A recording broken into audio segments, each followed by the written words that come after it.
Olá, sou o professor Reginaldo Polese. Sou nascido no Espírito Santo, mas estou no Paraná desde 1991. Trabalho na rede estadual do Paraná desde 97 e concursado desde 2003. Sempre professor do ensino médio, uma vez ou outra que eu cheguei a trabalhar com o fundamental, mas o meu forte mesmo é sempre trabalhar com o ensino médio, de modo especial com as disciplinas de filosofia e português.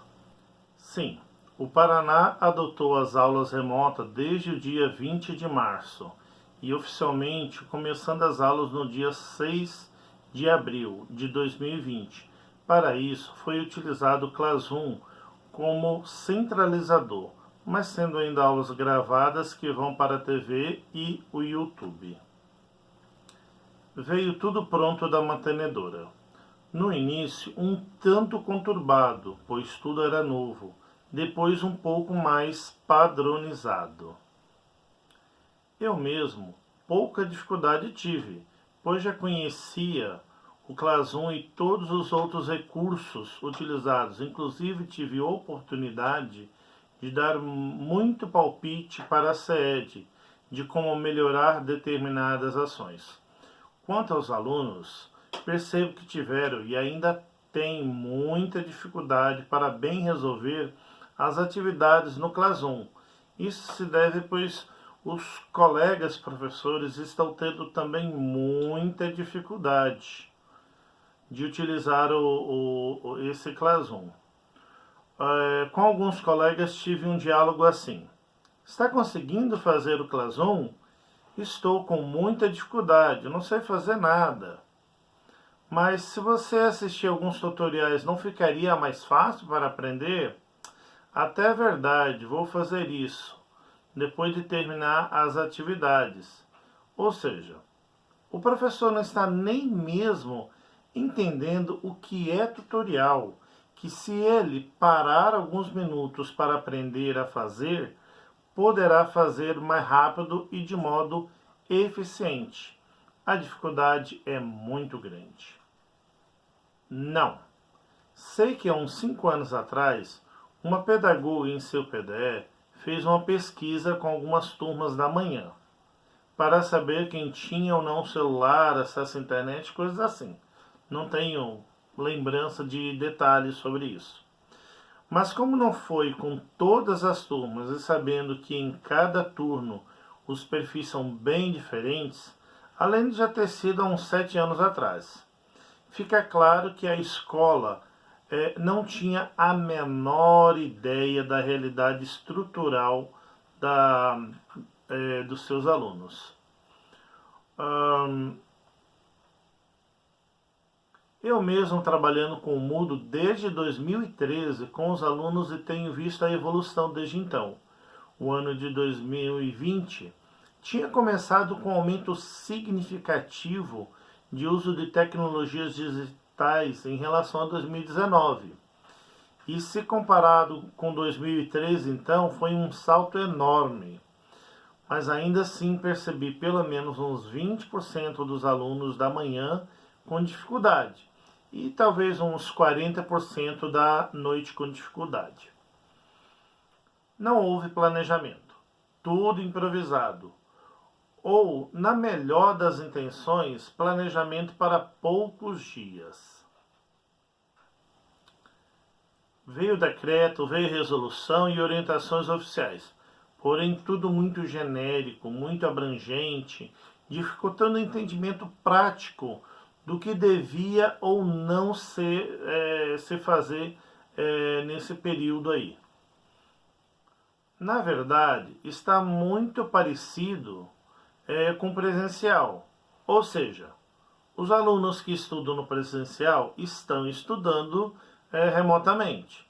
Os alunos que não estudam no presencial também não estudavam aqui remotamente. Simples assim.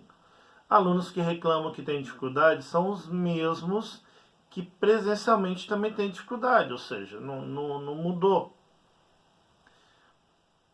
Essa pergunta realmente é complicada de responder. São muitas as variáveis para se levar em conta. Vejamos algumas possibilidades. Antes da pandemia, eu já me utilizava de recursos digitais, especialmente o Moodle. Mas junto do Moodle utilizava muitos recursos já digitais, como por exemplo coisas do Google Fotos, Google Drive, o formulário, YouTube até o Hangout, um pouco do chat. Eu já usava todas essas coisas. Só não usava mesmo o Classroom, porque no lugar do Classroom eu tinha o Moodle.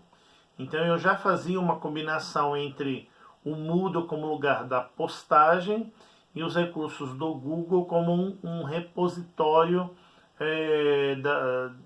de arquivos, né? Os vídeos, imagens, cartazes, essas coisas.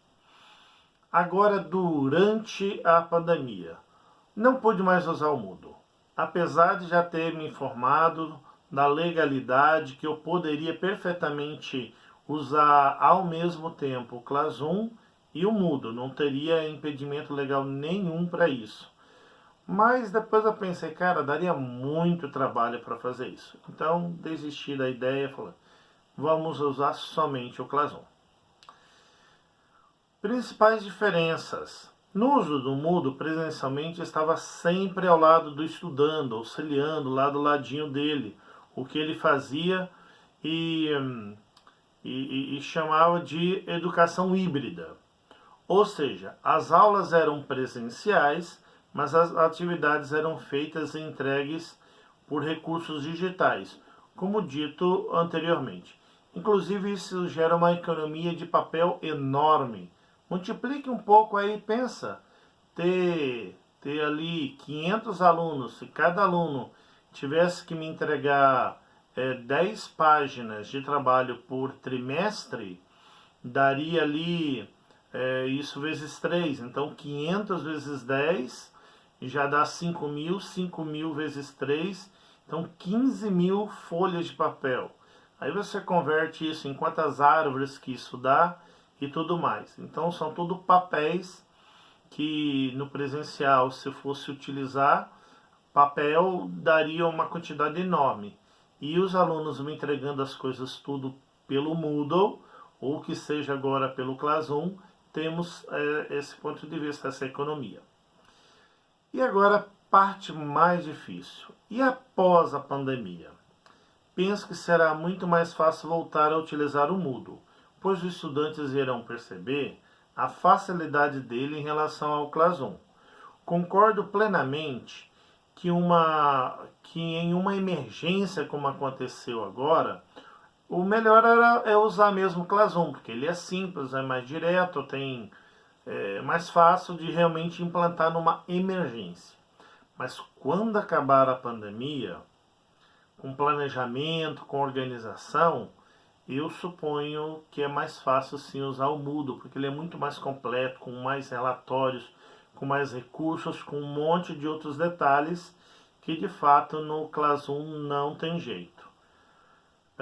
Em resumo, no mínimo a educação híbrida será padrão em todo o Paraná e até no Brasil, e o mundo todo está tendo essa tendência de ser no mínimo híbrida e usando outros recursos como sala de aula invertida e coisas assim.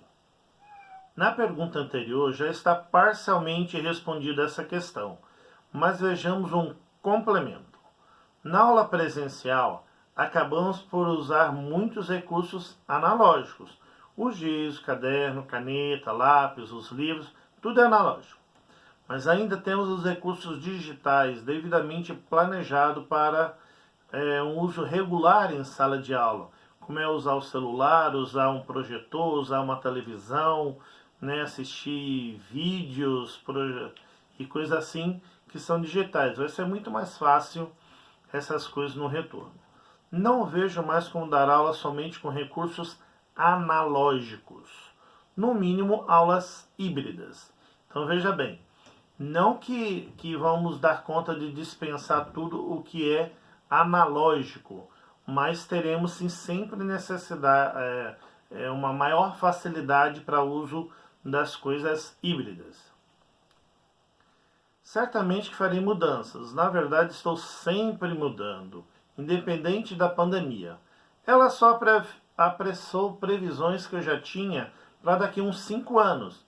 Então, coisa que eu achava que ia ser só daqui uns 5 anos já está acontecendo agora.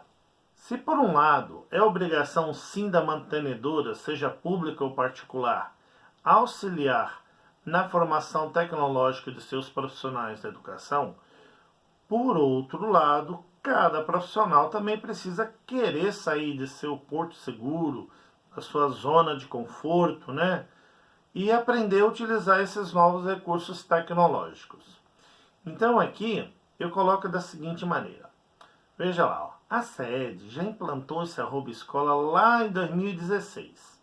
Em 2018 já generalizou seu uso.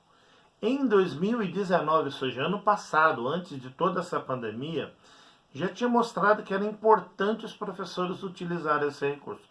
Tanto que desde 2018 eu já tinha um cartaz colado lá na sala dos professores com um tutorial mostrando como ativar sua conta no @escola e outras coisas.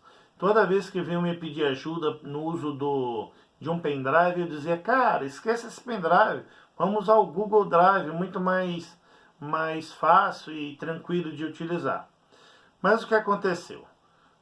Os professores simplesmente se recusavam. Se recusavam, diziam não gosto, não sei, não consigo, não posso, e ficava nessa resistência e insistindo em não aprender a usar esses recursos. Muito bem, chegou 2020, março de 2020, pandemia, parou tudo, todo mundo emergencialmente e compulsoriamente no Classroom. E agora, o que fazer?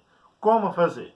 Os professores que tinham toda a resistência foram obrigados a entrar. Porém, observo que já se passou mais de 3 meses desde o início de tudo isso.